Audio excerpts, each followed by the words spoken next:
Welcome to the Warframe Weapon Encyclopedia, where today we're checking out the Azima. Now the Azima is only available as a reward from the daily tribute system, and it first pops up when you log in for 100 days. However, if you don't pick it up because you have the chance to pick up either the Azima, the Zenistar, or the Zenith, it will become available every 200 days after that until you pick it up. And finally, if you somehow got rid of your Azima, whether that be on accident or deliberately, and you want to try it out again, the blueprint does become available once you pick it up for 100,000 standing from Cephalon Cimeris. The Azima is a fully automatic secondary weapon that has decent crit, decent status, very large magazine, high fire rate, and it does primarily slash damage. Now the primary fire on the Azima is pretty straightforward, it's just your standard bullet hose secondary, but the secondary fire is very unique because it fires out the rest of your magazine, quite literally I might add, which will bounce a few times, then levitate off the ground, start spinning clockwise, and it fires out the remaining ammo. It essentially turns your magazine into a turret, and the turret does the same damage as the primary fire.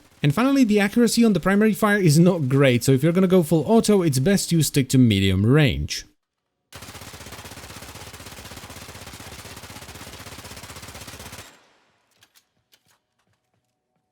As far as the build is concerned, your best bet is going to be going hybrid with Garnish Stinger, so you have good crit, good status, and you do primarily slash and viral. This can dish out a surprising amount of damage, especially if you're really good with headshotting, because then you get the headshot multiplier on top of the crit on your slash procs, and they're going to do far more damage. Though that's only for the primary fire, the secondary fire, where you fire out the rest of your magazine, is not great for single target, because it doesn't hover high enough to headshot the vast majority of enemies. It can headshot some infested, but for the other factions, it's a no-go.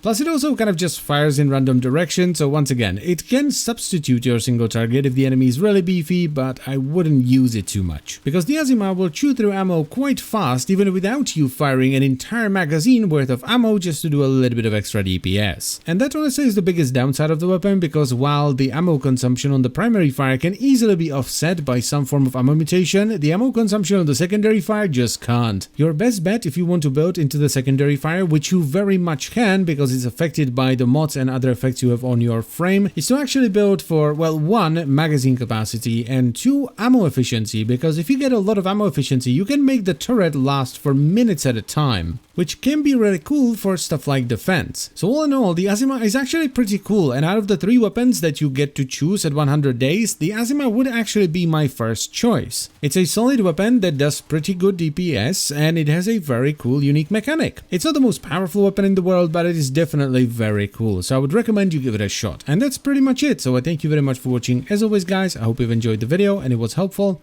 and I will see you some other time. Bye bye.